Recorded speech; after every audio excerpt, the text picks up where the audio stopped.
अगर तुम लोग एनिमे इंडस्ट्री को थोड़ा फॉलो करते हो, जो कि तुम करते हो, तो तुमने भी लास्ट एक साल से एक पैटर्न नोट किया होगा कि हर एनिमे सीजन के अंदर एक एनिमे शांति से आके पूरी लॉबी किल कर दे रहा है। लास्ट विंटर में मेडलिस्ट आया था, देन स्प्रिंग में सुपर क्यूब आया था, एंड देन समर में टकोपिस ओरिजिनल सिन आया था। तो ऐसे ही इस विंटर के अंदर भी एक साइलेंट किलर एनिमे ने एंट्री मारी है, जिसका नाम है Sentence to be a hero, जिसकी ऑब्वियसली इस विंटर सीजन में कोई हाइप नहीं थी, क्योंकि इसके अंदर ऑलरेडी काफी सारे मेन स्ट्रीम एनिमेस के सीक्वल आ रहे हैं। स्टिल ये एनिमे बन जाता है इस विंटर सीजन का पहला हॉट टॉपिक, जिसके काफी सारे रीजंस थे। पहला तो इसने एपिसोड 1 से ही ऑडियंस को एक सिनेमैटिक फील दी। जो इसके एपिसोड 1 की पेसिंग थी, जो डायरेक्शन थी, जो बीजीएम था, वो बिल्कुल मूवी की फील दे रहा था। जहां पे इसके फर्स्ट एपिसोड का रन टाइम भी ऑलमोस्ट 1 घंटे का था, जिस दौरान इन्होंने ऑडियंस की डिमांड पे भी बिल्कुल बुलजाई मारा। क्योंकि आज का सच यही है कि ऑडियंस को क्रेजी एक्शन एनिमे पसंद आते हैं, and Sentence to be a hero ने अपने फर्स्ट एपिसोड के अंदर भर भर के एक्शन सीक्वेंस डाले हैं, जिसकी एनिमेशन, डायरेक्शन, फील सब मूवी लेवल की थी। मानो इन्होंने सोच रखा था कि फर्स्ट इंप्रेशन तो दमदार डालना ही है। लेकिन ये यहाँ पर भी नहीं रुकता, क्योंकि इसने एपिसोड 1 के अंदर जो स्टोरी प्लॉट बिल्ड किया है वो भी काफी ज्यादा इंट्रिगिंग है, जिस वजह से इसके आगे के एपिसोड्स में भी इंटरेस्ट बनता है।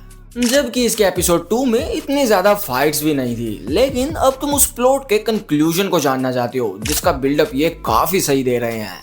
एंड क्योंकि इसके अब तक 3 ही एपिसोड आए हैं, इसलिए मैं इसकी स्टोरी के इतने डिटेल में नहीं घुस रहा, क्योंकि इतने कम एपिसोड में भी अगर तुम्हें स्पॉइलर मिल जाए तो वो ठीक नहीं होगा। लेकिन स्टिल मैं तुम्हें इसका थोड़ा सा कॉन्सेप्ट समझाने की कोशिश करता हूँ। तो हम हमारे प्रोटैगनिस्ट ज़ाइलो की स्टोरी को फॉलो करने वाले हैं, जिसके बारे में ऑलरेडी 3-4 इंटरेस्टिंग स्टोरी लाइन्स हमारे सामने रख दी गई हैं, जो कि काफी मजे और सस्पेंस बांध रही हैं।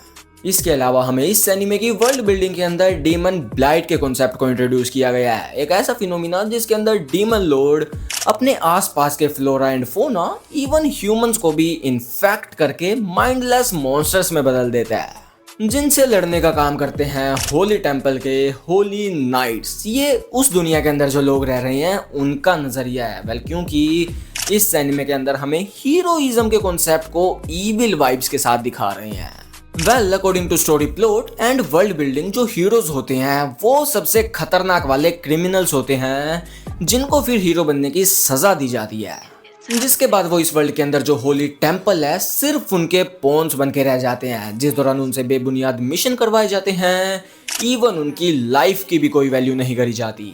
इनफैक्ट अगर वो मर जाते हैं तो उनकी सोल को रिजरेक्ट किया जाता है, उनसे इटर्नल स्लेवरी करवाने के लिए। एंड हर बार जब एक हीरो की सोल रिजरेक्ट होती है, उनकी मेमोरी एंड उनकी सैनिटी का एक हिस्सा भी चला जाता है, एंड अल्टीमेटली वो होली टेम्पल के लिए एक माइंडलेस पॉन बन के रह जाते हैं, जिनकी मार्केट में भी कोई वैल्यू नहीं है। एंड वेल, यहाँ पर हमारा प्रोटैगनिस्ट ज़ाइलो भी एक हीरो ही है, जिसके around as I said already कुछ इंटरेस्टिंग पॉइंट्स को बिल्ड किया जा रहा है। तो इसलिए अगर तुम इस एनिमे को मिस आउट कर रहे थे, तो मेरी मान के सिर्फ इसके एपिसोड 1 को ट्राई दे दो, तुम्हें पक्का इस एनिमे में मजे आने वाले हैं।